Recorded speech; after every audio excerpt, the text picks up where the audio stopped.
West Ham 3, well, Everton 1, West Ham 3, I should say, home team first. So 7 goals in the week for West Ham will suddenly start getting a bit of interest for people because they do play in 29, and we've got Burnley at home as the fixture this week, which I think we should do well in as well. So definitely will pick up the attention of a few people. But it wasn't a straightforward win.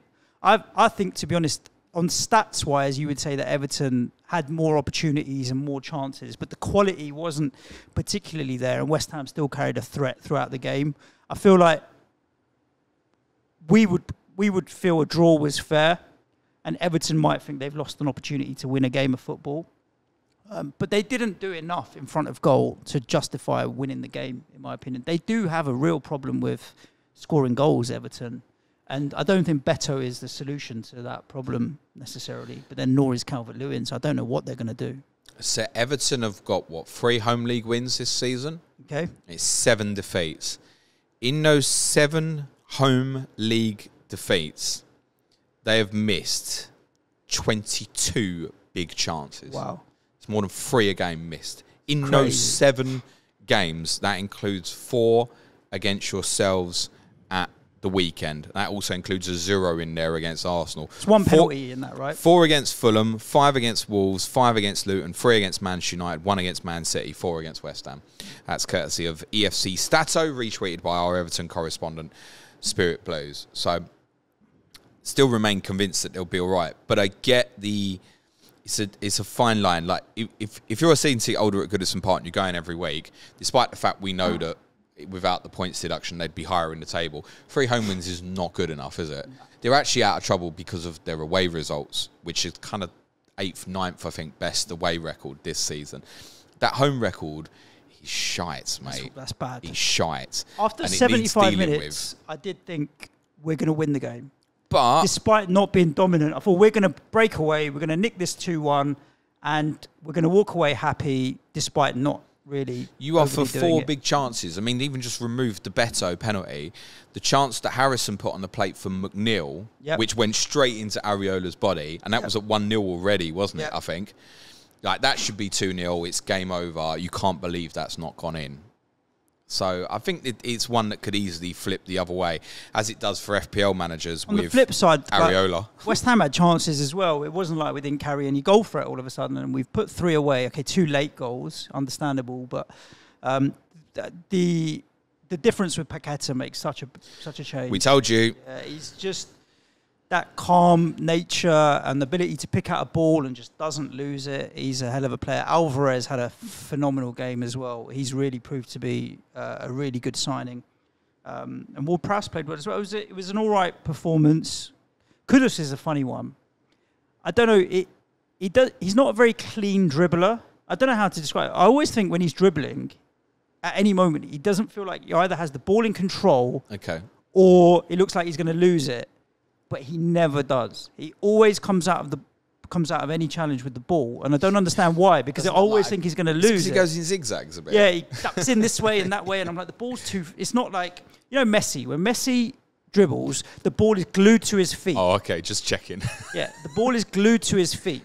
It does. The ball probably doesn't go further than a dustbin lid away from his feet. It's like literally stuck there. With Kudus, the ball is like everywhere, but he never loses it. Did you see the one of Messi? I think it was either last week or the week before, and admittedly it's in the MLS. But he was dribbling, and he kind of cuts in on his left. He's got to the edge of the area, and he's thought, I could have a shot. There's an opposing player lying prone right in front of him, injured. And he scoops the ball over his head, like to the perfect trajectory, and just gets it, jumps over him, gets it on the other side, and keeps going. Oh, he's too good. Not Kudos. He's too good. No, but Kudos got years ahead. Who would you buy? Bowen, Kudos, or Paqueta if you were buying? Because it's definitely going to be interest. It wouldn't be Paqueta. I don't think it'd be Paqueta, unless budget was a problem. But I don't think he's that much cheaper than Kudos, to be honest with you. I'll be honest with you. I'll recommend Bowen and Kudus will go off. Or I'll recommend Kudus and Bowen will go off. It really is that tight. Kudus was having shots. They're both involved in the game. Bowen drops in deep sometimes because Ward-Prowse is the one who's doing the pressing even further ahead of him sometimes. At the end of the game, Paqueta was playing in the middle. Kudus was on the left. Bowen was on the right. Then Paqueta comes off for Antonio to play in the middle. Choose your poison. Like, honestly, it really is as good as anyone can go off in any given game. It's hard between Kudus and Bowen. I wouldn't go Paqueta, but it's so hard in any given game. They carry a very similar threat. Yeah, I think it's Bowen over Kudus He's first. talisman. So if money, no objects, I would buy Bowen.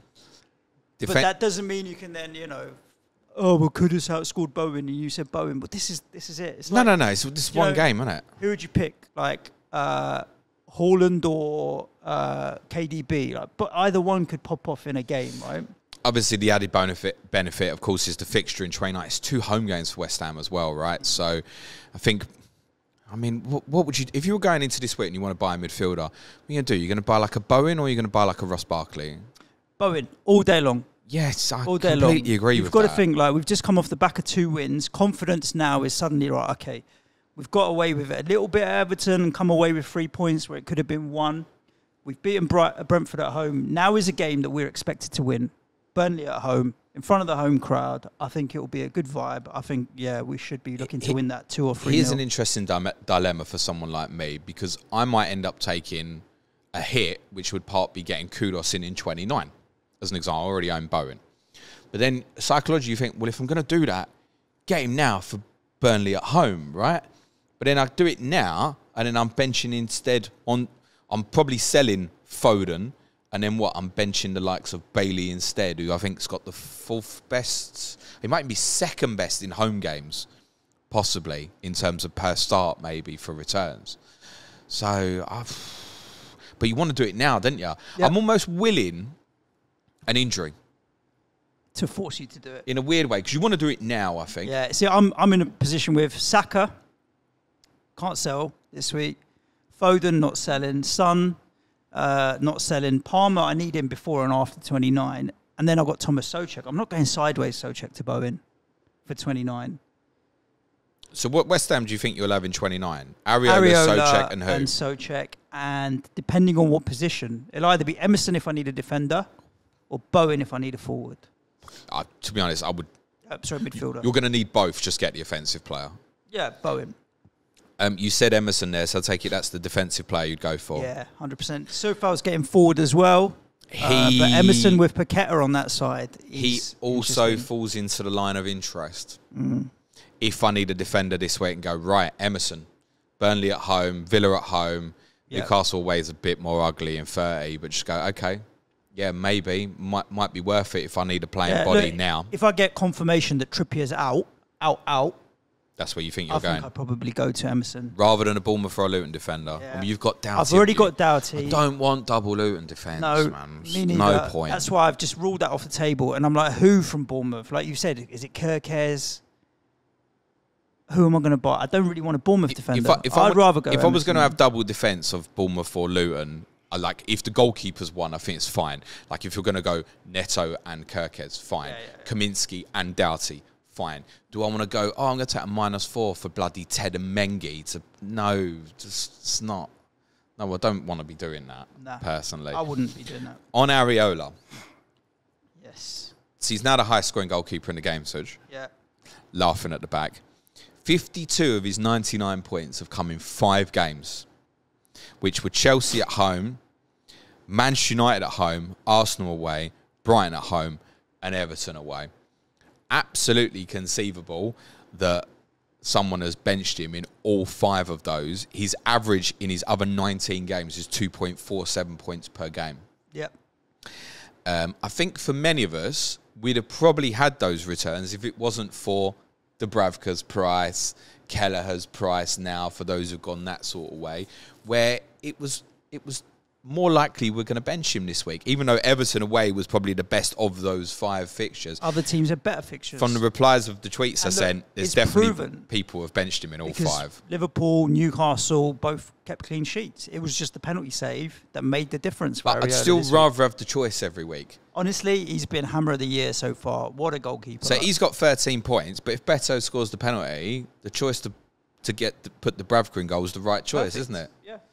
So, yeah, outcome versus expectation. I don't know what circumstances you would want to buy an Everton player in, but if there is one, it's Dwight McNeil. He's the only one that I looked Based on the on pitch. what you watched at the weekend. Yeah. He's the only one that I feel like has got any level of threat that might return to fantasy points. There's not a single other player there. Like Mikolenko, obviously, he looked bad. He didn't look like a football player. Go Branthwaite anyway, wouldn't you? Yeah, he's cheap.